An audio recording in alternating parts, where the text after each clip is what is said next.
6개월을 동거해봐도 알 수가 없습니다.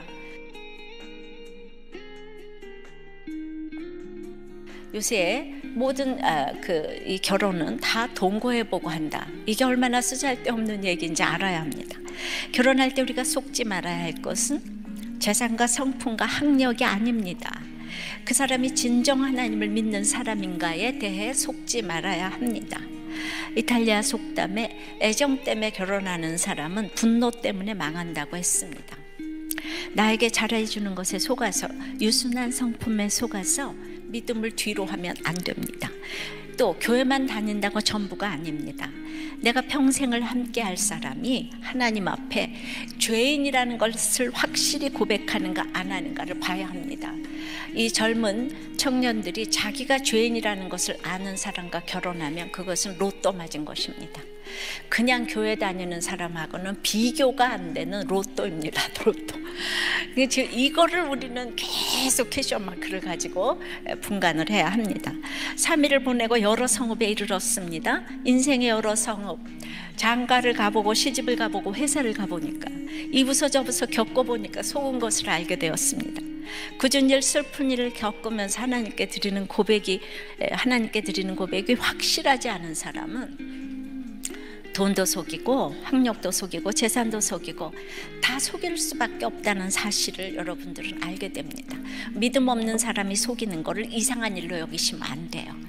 이 세상은 악하고 음란하기 때문에 믿음이 없는 사람은 이해 타산에 따라서 쉽게 속입니다. 그걸 이상한 일로 여기시면 안 돼요. 어떻게 속일 수가 있냐? 속이니까 결혼도 한 거예요. 뭘 어떻게 해요?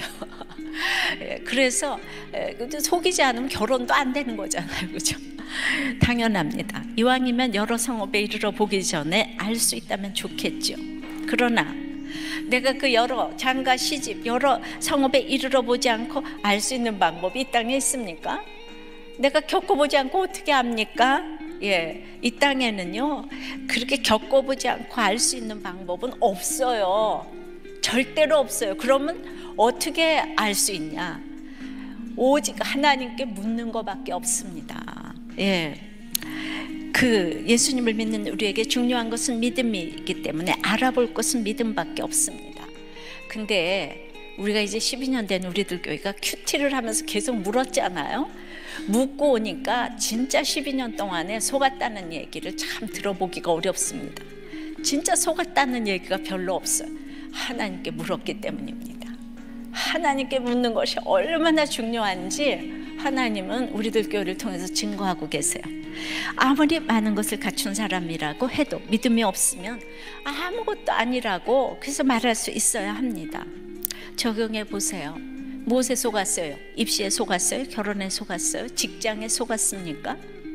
제일 무서운 건 내 성품에 속는 거예요. 내 성품 유순하다고 내가 괜찮은 사람인 줄 속아요. 아주 이거 무서운 겁니다. 회개는 뉴턴이라고 했어. 자기 성품에 반대로 하는 게 이게 회개예요. 속았다고 생각하는 그 일에 대해 얼마나 말씀을 붙잡고 기도했습니까? 자, 두 번째는 그래서 속았으면 어떡합니까? 속았더라도 원칙으로 돌아가서 맹세를 지켜야 합니다. 18절입니다.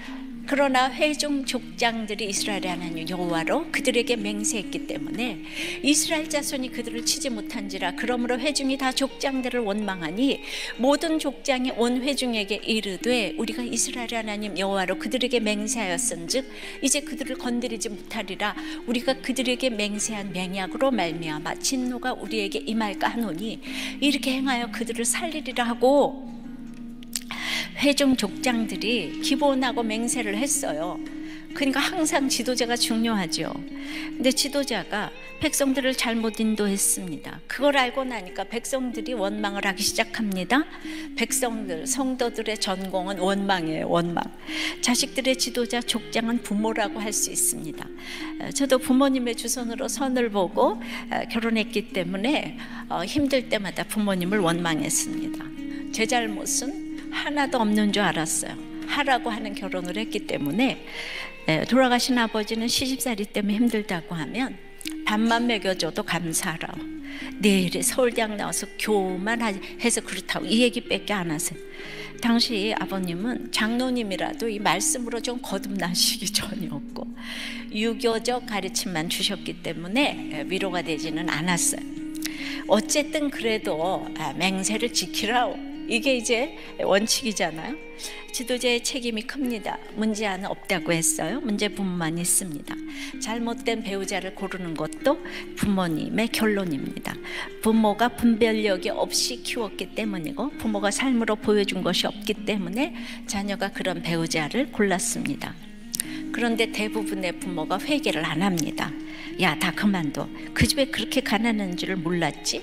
학벌에 속고 다 속았는데 살긴 왜 살아? 당장 그만둬. 뭐라고? 여자가 있다고 속였구나. 이런, 당장 그만둬 하면서 이혼을 부추깁니다. 속았다는 것을 알았을 때 지도자가 할 일은 살리려면 맹세를 지키는 것밖에 길이 없습니다.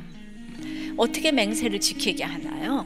내가 잘못했다, 내가 깨어있지 못해서 이런 일이 왔다. 하지만 하나님께 맹세했기 때문에 맹세는 꼭 지켜야 하는 거야.